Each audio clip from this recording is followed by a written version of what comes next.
तुकोबरायांनाही गोपाळ महाराज चैतन्य भूषणा हा असं म्हणतात. भूषण या शब्दाचा अर्थ काय आहे?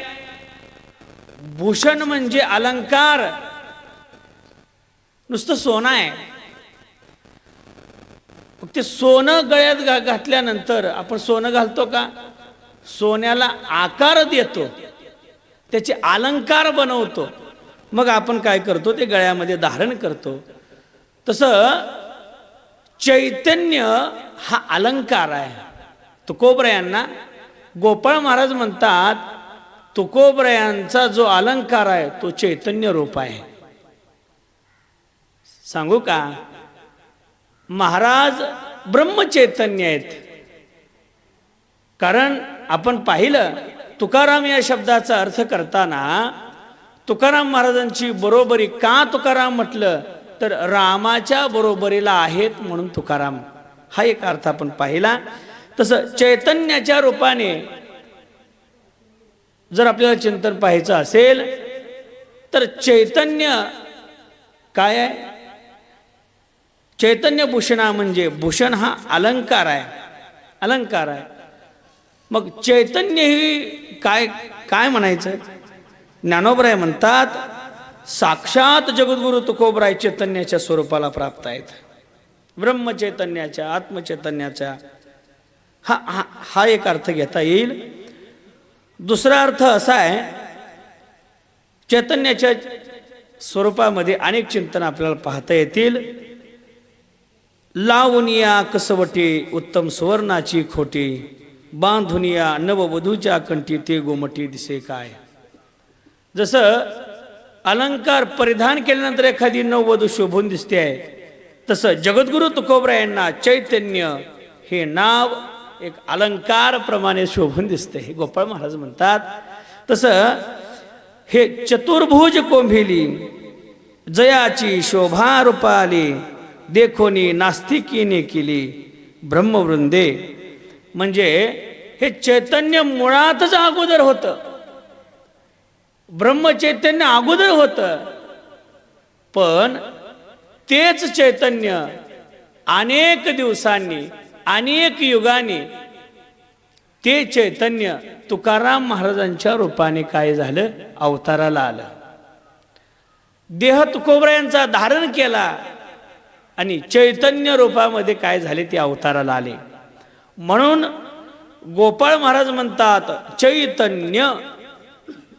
दुसरा एक अर्थ असा आहे, वारकरी संप्रदाय हा तुकोबरायापासून जास्त प्रसारित झाला. नवे नवे वारकरी संप्रदाय तुकोबरायांच्या नंतर जास्त चालू झाला.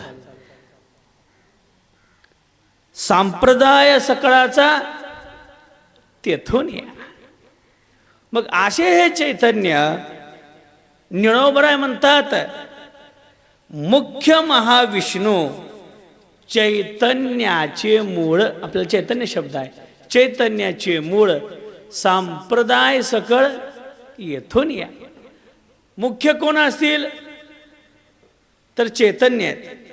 बघा तुम्ही, ज्यावेळेस हंस रूपाने प्रथम ब्रह्मदेवास चतुश्लोकी भागवत बोध झाला, तीच परंपरा राघव चैतन्याकडे आली. राघव चैतन्याकडून केशव चैतन्याकडे आली आणि केशव चैतन्याकडून बाबाजी चैतन्याकडे आली आणि बाबाजी चैतन्याकडून ती कोणाकडे आली? कोणाकडे आली? बाबाजी आपुले सांगितले नाम, मंत्र दिला रामकृष्ण हरी. ही परंपरा तुकोबरायांच्यापासून चैतन्यापासून आली. बाबाजी चैतन्य असतील. मग मला सांगा, ही जी चैतन्य म्हणून गोपाळ महाराज म्हणतात, ही परंपरा त्यांच्यापासून आहे आणि ती परंपरा केशव चैतन्य, राघव चैतन्य, केशव चैतन्य, ही परंपरा बाबाजी चैतन्यापासून तुकोबरायाजवळ आली. म्हणून गोपाळ महाराज त्यांना चैतन्य भूषणा असं म्हणतात. सहावी नामावली आहे पाषांड दूषणा. पाषांड दूषणा या शब्दाचा अर्थ काय आहे? जे नास्तिकवादी आहेत जे वेदाला मानत नाहीत, वारकरी संप्रदायाच्या बौद्ध संप्रदायाच्या विरोधाभास बोलतात, ते काय आहेत? पाषाण आहेत, पाखंडी आहेत. ते समाजामध्ये माणसं अशी आहेत जी देव सुद्धा मानायला तयार नाहीत. काय म्हणावं अशांना? त्यांचं जीवन म्हणजे काय? जीव तोची देव, भोजन ते भक्ती, मरण ते मुक्ती. पाखंड्याची फार वर्णन आहे बरं का. पिंडाच्या पोषके नागविले जन, लटिके पुराण केले वेद. मन आला तैसा करिता विचार, मन ती संसार नाही पुन्हा. हे पाखंड्याचं लक्षण आहे. काय पाखंडी असतात हो? देवधर्म सांदी पडिले सकळ, विषयी गोंधळ गाजत असे. काय चालू आहे यांचा सप्ताह? काय घेणं देणे नाही आम्हाला. आम्ही फक्त आमच्या मस्तीत जगणार. मना येईल तैसा करिता विचार. अहो, मस्त आनंदी राहावं, जगावं. हा देह पुन्हा पुन्हा आहे का? संसार पुन्हा पुन्हा आहे का? चांगलं खावं, मस्त राहावं, असं प्रत्येकाची अपेक्षा आहे. नास्तिकवादी लोकांचं ते देव मानायला तयार नाहीत. त्याचं खंडन अशांना पाषांडाचं, या अशा पाखंडी लोकांचं खंडन तुकोबराय करतात. तुकोबराय म्हणतात त्यांनी काही म्हणू द्या, आज समाजामध्ये माणसं भरपूर आहेत.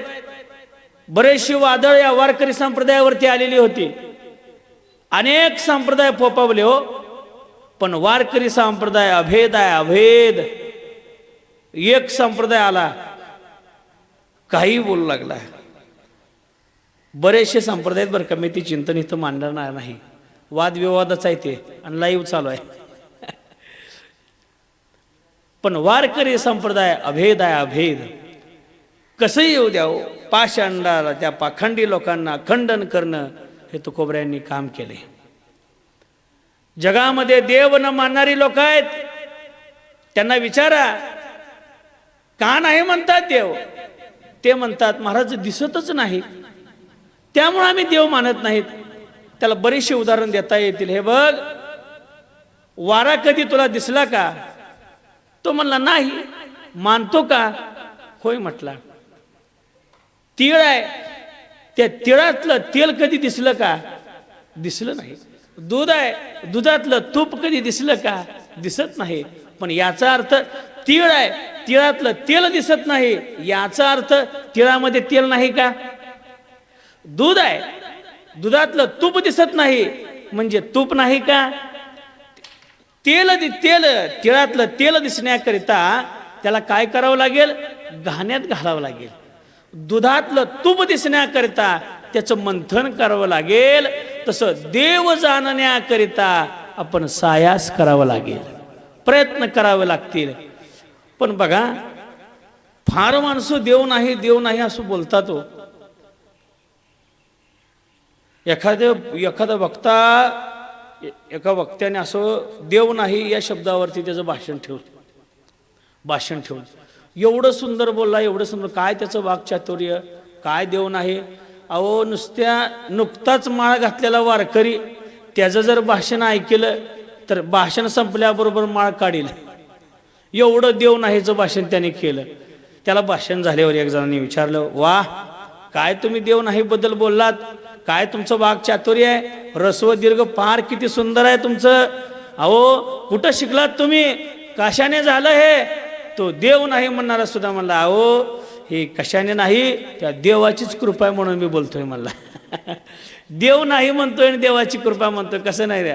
मला सांगा, वटवागळाने असं ठरवलं सूर्यच उगवत नाही असं म्हणा लागले. कोण म्हणालं? वटवागळे सूर्यच उगवत नाही असं म्हणाले. मग सूर्य नाही का? वटवागुळ कधीच दिवसा डोळे उघडतो का? कधीच नाही. मग अशा किती वटवागळांनी देव नाही म्हणल्यावर चाललं. अशाचं खंडन करण्याकरता तुकोबराय म्हणतात, याचं कुणी काही म्हणू द्या, असत्यम प्रतिष्ठम ते जगदादुहूर निमिषम अस्पराश्रम समूतम किमन्य का हैतुकम. कारण हे विश्व जे आहे ना, भगवान परमात्म्याचा आहे. तरी विश्व हा नादी ठावो, येथ नियंता विश्वरावो, चावडी न्यावो अन्यायो, निवडी वेदो. कोणी जगाने काही म्हणू द्यावो, पण आपण त्याचं खंडन करणं फार महत्त्वाचं आहे. तुकोबराय म्हणतात, ज्याला वेद मान्य नाहीत, ज्याला देव मान्य नाहीत, संत मान्य नाहीत, अशांचा धिक्कार असो. पण माझा जर विचार केला ना, आम्ही सर्व जे वेदांनी सांगितले, जे ऋषींनी सांगितले ते आम्ही करतो. वेद मार्गे मुनी गेले, त्याचे मार्गे चालिलो. नकळेची विषय अंधा, मनोनी उघड बोलिलो. चालता धनुर्धरा तरंगा, कारिहार पलो. ज्ञानदेव निवृत्तीचा, द्वैत सर्व निरसलो. म्हणजे तुकोबराय ज्ञानोबराय म्हणतात, आम्ही कोणाच्या वेद मार्गाने मार्ग दावून गेले आधी. दयानिधी संत ते आम्ही काय नव्हे वेशधारी. तुका आहाच वरी वरी, आहे तैसे बरी खंडे निवडी वेदांची. काय तुकोबरायांची भाषा आहे. त्यांचं खंडन करण्याकरता तुकोबराय म्हणतात. नवे नवे रामेश्वर भट्ट म्हणतात, तुकोबरायांचा गाथा म्हणजे चहू वेदाचे हे केले विवरण, अर्थ हे गहन करून या. पाखंड्याने बघा, वैदिक असताना पाठी पाखंडी लागले. तुकोबराय म्हणतात, पाखंड्यानी पाठ पुरविला तुम्हाला, तेथे मी विठ्ठला काय बोलो. पाखंड्याने हे केले, पण तुकोबराय त्यांना जुमानलं नाही. त्या पाखंड्याचं खंडन करण्याकरता तुकोबरायांनी काय केलं, तीक्ष्ण उत्तरे आणि हाती घेऊन पाखंड्याचं खंडन करण्याकरता तुकोबरायांनी उत्तर तीक्ष्ण दिलं आणि हाती घेऊन बाण फिरे. फार पाखंडी लोक आहेत बरं का समाजामध्ये. मधल्या काळामध्ये एक जण असं म्हणू लागला, ज्ञानोबरायांनी रेडा बोलवला नाही असं म्हणू लागला. काही थोतांड मानल्या वारकरी संप्रदायामध्ये ज्ञानोबरायांनी रेडा कुठं बोलतो की काय असं म्हणू लागला. कदाचित ज्ञानोबरायांना हे माहीत असावं. ते पाखंडी असं म्हणू लागला, रेडे आण्णावाची माणसं आहेत आणि रेडे आण्णावाच्या माणसाला ज्ञानोबरायांनी बोलायला लावलंय असं तो म्हणा लागला. मग हे ज्ञानोबराय जाणत असावे म्हणून ज्ञानोबराय म्हणू लागले, मैसी पुत्रा मुखे बोलवणे श्रुती. मग हे ज्यावेळेस त्याला प्रमाणात सांगितल्यावरती ग बसले. मग मैसी पुत्रा मग रेडा आहे का सांगा. जी रेडे आणावाची तुम्ही म्हणतात ना, ते मैसी पुत्रा मुखे आलेत का आईच्या गर्भावाटे आलेत असं म्हटल्यावरती ग बसले बरं का. कारण खंडन करणं आपलं काम आहे. ज्ञानोबरायांनी भिंतच चालवली नाही असं काही जण म्हणू लागले. तुम्हीही चालवा, ज्ञानोबरायांनी चालवली तुम्हीही चालवा, सिद्ध करून दावा असं आडवं लावतात लोक. ज्ञानोबरायांनी चालवली तुम्हीही चालवा.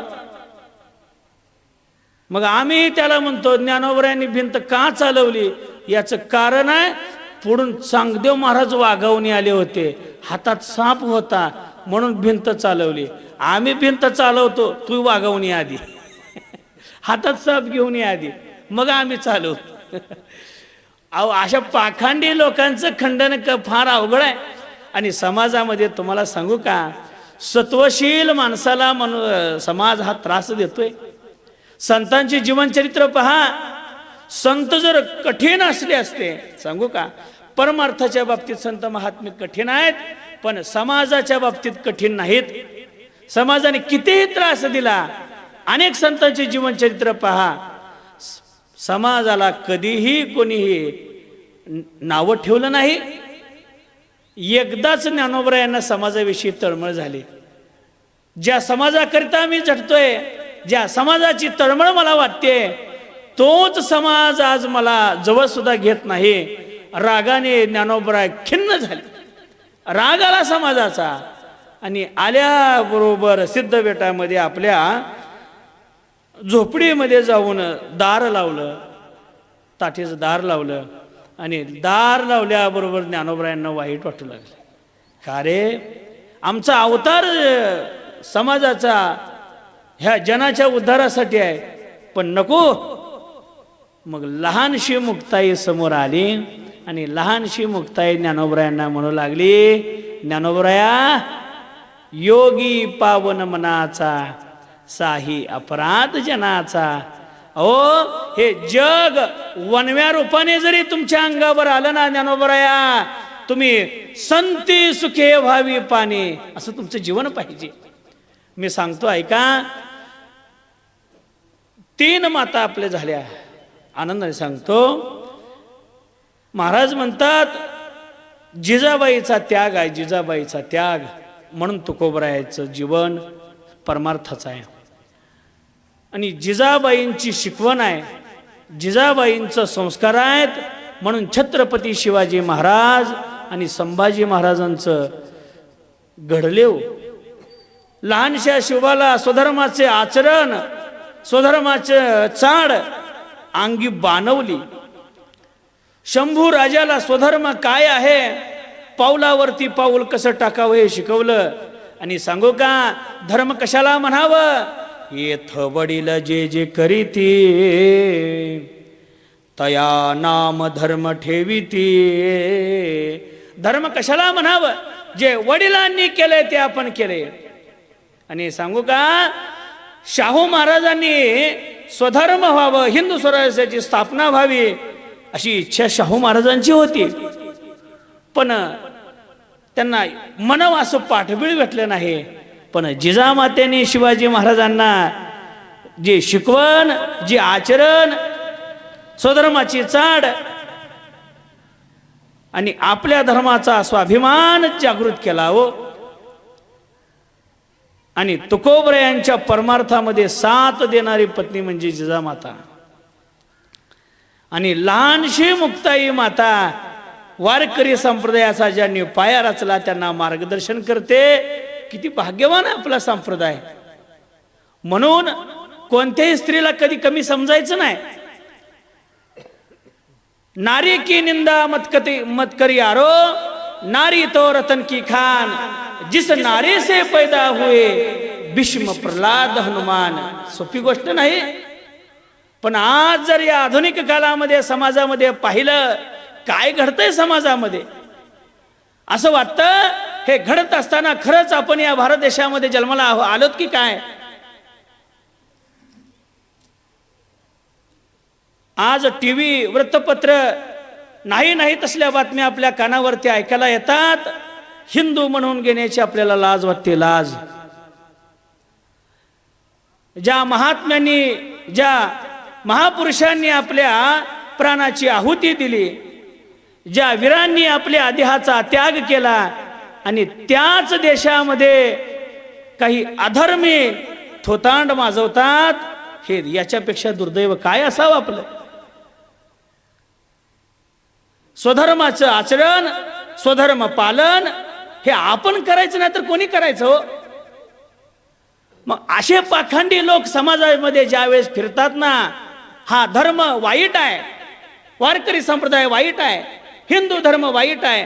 हिंदू धर्मामध्ये काय ते लोक आहेत, रोज उठून नामचिंतन करतात, भजन करतात, पूजा करतात. हे करू नका, देवच नाही अशा करता तुकोबराय म्हणतात, त्या धर्माचं पालन करण्याकरता आम्ही आलोत. धर्माचे पालन करणे पाखंड खंडन, अहो हेच आम्हा करणे काम, आणि बीज वाढवावे नाम. काय केलं आम्ही, तीक्ष्ण उत्तरे हाती घेऊन बाण फिरे. एकाने हातामध्ये जगद्गुरु तुकोबरायांच्या शिष्यानी म्हणजे शिवाजी महाराजांनी शस्त्र घेतलं आणि मातृभूमीचं रक्षण केलं. आणि त्याच मातीमध्ये जगद्गुरु तुकोबरायांनी आपल्या अभंगाद्वारे समाज उद्धरून टाकला. म्हणजेच गोपाळ महाराज म्हणतात, पाषांड दूषणा, पाखंड्याचं खंडन करणं हे काम कोणी केलं असेल तर जगद्गुरु तुकोबरायांनी केले. मग चैतन्य भूषणा झालं, पाषांड दूषणा झालं. आपली 7वी नामावली आहे कथामृत अशना. गोपाळ महाराज जगद्गुरु तुकोबरायांना असं म्हणतात कथामृत अशना. कारण हे कथामृत जे मिष्टान्न भोजन आहे ना फार पवित्र आहे. कारण हे अमृत नावाचं जे कथामृत आहे ना हे द्रव्य स्वरूप आहे ते फार पवित्र आहे, फार पवित्र आहे. ते आपण सेवन करत आहात कथेच्या माध्यमातून फार भाग्यवान आहेत आपण. कारण कथा फार सुंदर आहे. कथेमध्ये कोण आहे? कथा त्रिवेणी संगम देवभक्त आणि नाम ते तेची उत्तम चरण रज उत्तम उत्तम. काय करते कथा? कथा दुःख हरे, कथा मुक्त करी, कथा याची वरी विठोपाची. ही कथा आहे. नव्हे नव्हे कथा ऐका ऐका. स्वतः भगवान परमात्मा उद्धवाला सांगतात, उद्धवा या सामान्य जीवाला उद्धरून जायचं असेल ना माझी कथा आहे, माझं नाम आहे, घ्या माझी कथा माझे नाम. सकळ पातका करी भस्म, हेची चित्तशुद्धीचे वर्म अति सुगम उद्धवा. म्हणून आपण नामचिंतन घेत असताना एक कथा आहे ती काय आहे? त्या अमृतापेक्षा सुद्धा नाम अमृत फार मोठा आहे. त्या स्वर्गामधलं जे अमृत पेल्यानंतर काय होतं? अमर होतं. माणसं काय म्हणतात? अमृत पेल्यानंतर अमर होतं. पण कोणतं अमृत? तुल्य नव्ह. आपल्याला प्रत्येक गावागावात टपरी टपरीत अमृत तुल्य आहे, पण ते अमृत वेगळं आहे. त्या अमृत पिल्यावर काय होतंय? अमर होतंय, अमर. पण त्या अमृताची ताकद कुठपर्यंत आहे? जोपर्यंत पुण्य आहे तोपर्यंत त्या अमृताची ताकद आहे. पण नामामृताची ताकद किती आहे माहित आहे का? विठ्ठल विठ्ठल म्हणा वेळोवेळा, हा सुख सोहळा नामामृत गोडी वैष्णवाला धली, योगिया साधली जीवन कळा, नामामृत गोडी. हे नामामृत फार पवित्र आहे हो, आणि ते आपण सेवन केलं पाहिजे, ते सेवन केलं पाहिजे. पण आपण नामामृत सेवन करत नाहीत, वेगळं सेवन करतो. बघा ऐका, भोजनाचे दोन प्रकार आहेत. काय? भोजनाचे दोन प्रकार आहेत. एक प्राकृत भोजन आहे आणि एक आध्यात्मिक भोजन आहे. प्राकृत भोजन कोणतं आहे? भात भाजी भाकरी, मिष्टान्न काहीतरी गोड असणं, जिलेबी जामून काहीतरी मिष्टान्न असणं, ह्याला काय म्हणायचं? प्राकृत भोजन म्हणायचं. आपण रोज जे सेवन करतो ते प्राकृत भोजन आहे बरं का. बारकाईने ऐका, आपण जे रोज सेवन घरामध्ये करतो ते प्राकृतिक भोजन आहे, आणि सप्ताहाच्या पंक्तीमध्ये जेवतो ते आध्यात्मिक भोजन आहे. याचं कारण काय? ते अन्न आहे जे शिजवत असताना माता माऊली काय करतात? भजन करतात, नामचिंतन घेतात. आणि नामचिंतन घेतलेलं भोजन राहत नाही, प्रसाद होतो. प्रसाद पवित्र ते अन्न हरी चिंतनी भोजन. म्हणून आपण जे सेवन करतो आता मिष्टान भोजन शीतळ कंठासी पुष्ट कांती तैसे दिसेवर, हे प्राकृतिक भोजन आहे. पण अध्यात्माचा जर विचार केला तर आपण काय केलं? आम्ही आध्यात्मिक सेवन करतो. कृष्ण विष्णू हरी गोविंद या नामाचे निखल प्रबंध, माझी आत्मचर्चा विशद उदंड गाते. सांगू का? नामदेवराय म्हणतात, आम्ही काय सेवन करतो? अमृताहुनी गोड नाम तुझे देवा, नाम तुझे देवा. अमृतापेक्षा सुद्धा आमचं काय? नाम गोड आहे. गोड आहे. किती गोड आहे नाम आमचं. बघा अनेक संतांची प्रमाण पहा. अमृता गुणी आणती संतजन, नामामृत खून पाजिताती, म्हणजे नामामृताचं भोजन आम्ही करतोय हो. आणि ते अमृत स्वर्गात नाही. अमृत ते स्वर्गी निर्जन सेविते परिचर पडती नामामृता. नामामृत सेवन करण्याकरता. आणि सांगू का, अहो ते अमृत विटेल एखाद्या वेळेस, पण आमची कथा आमचं नाम तुकोबराय म्हणतात, जीवे गोड तीन अक्षरांचा रस, अमृत जयास फिके पुढे, अवीट हे क्षीर हरिकथा माऊली, सेविता सेविली वैष्णवजनी. कारण अमृत रूप ज्या माझ्या कथा, श्रद्धायुक्त श्रवण करिता, फिके करुणी अमृता, गोडी भक्ती पंथा तात्काळ लागे. अहो ज्या कथेचं जे श्रवण करतात त्यांना सुद्धा ते अमृत भेटतंय. एवढं कथामृत पवित्र आहे. मग असे जे कथा करणारे जे आहेत ना, त्यांना तुकोबराय म्हणतात, हे जास्तीत जास्त हे कथा कोणी ऐकली असेल, भगवान परमात्म्याची कथा कोणी ऐकली तर उद्धवानी ऐकली. उद्धवानी ही कथा ऐकली. आणि उद्धव हा कुणाचा अवतार आहे? तुकोबरायांचा आहे. म्हणून गोपाळ महाराज त्यांना म्हणतात कथामृत अशना. काय म्हटलंय? कथामृत अशना. आता आपल्याला पाहायचं आहे 8वं नाम कोणतं आहे. 8वं नाम आहे मोह शत्रू शासना. मोह शत्रू शासना. बरं, मोह या शब्दाचा अर्थ काय आहे? मोह म्हणजे मीपणा. मायाजाळामध्ये जे गुरफडतात त्याला काय म्हणायचं? मोहजाळ. त्या मोहाची लक्षणं सांगताना, नसते वस्तूच्या ठाई जाण, मी माझे हा अभिमान, त्याची मिथ्या देही अभिमान, देहासंबंधी ममता गमन. हा देह माझा आहे, हे पुत्र माझे आहेत, दारा माझे आहे, धन माझा आहे. हे मटणं म्हणजे काय आहे? ममत्व धरणं म्हणजे काय आहे? मोह आहे, मोह. आणि या मोहामध्ये अनेक जण गुरफटले बर का. देह आधी काय खरा, देह संबंधी पसारा, बुजगावने चोरा, रक्षणसे भासितसे. या देहाच्या संबंधाने सगळेजण याच्यामध्ये गुंतले.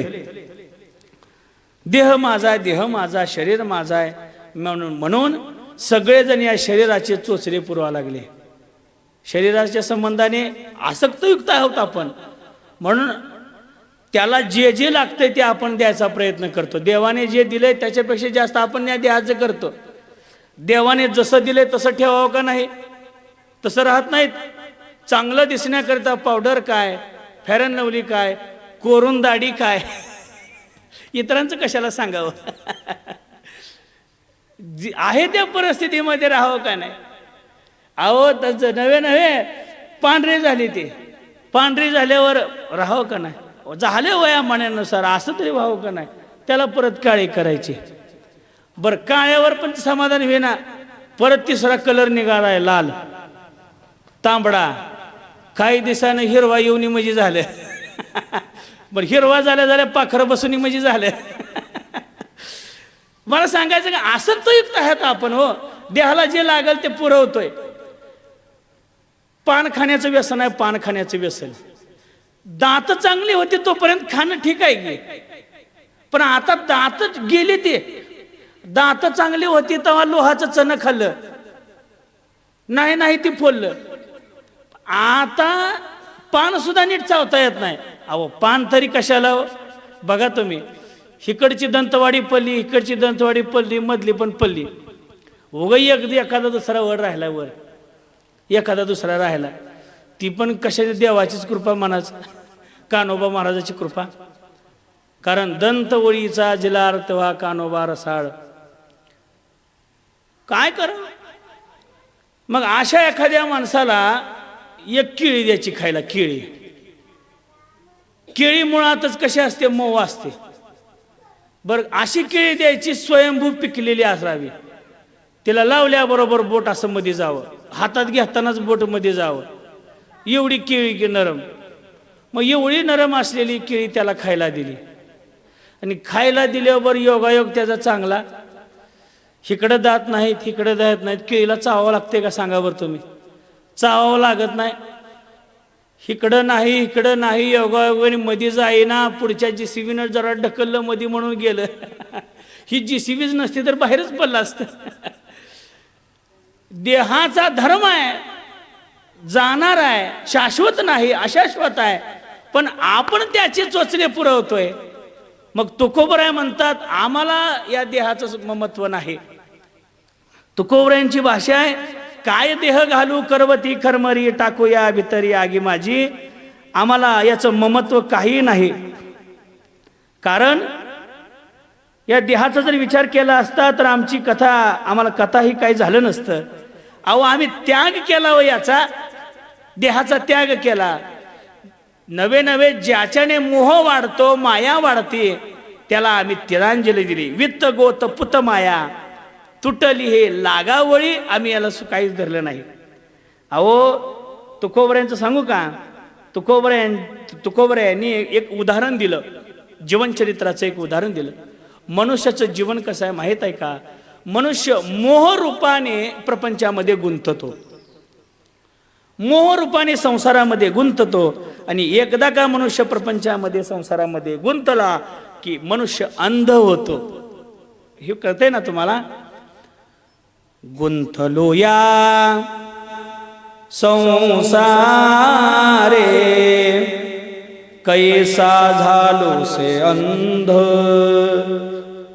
मी माझे वाढवोनी माया तृष्णेचा बाध. स्वहित नदीसेची केला पुलाबध, लागले काळ पाठी सवे काम हे क्रोध. आता मज दृष्टी देई पांडुरंगा माय बापा. संसारामध्ये गुंतलो आणि गुंतलो की अंध झालो. आमच्या अण्णा मला म्हणायचे, लक्ष्मणा गुंतू नको रे, गुंतू नको रे. फार दुःख आहे म्हणायचे. पण तुम्हाला सांगू का, संसाराचं जाळच असं विचित्र आहे. मग एवढं थोडा बारकावा सांगतो आणि सेवा समर्पित करतो.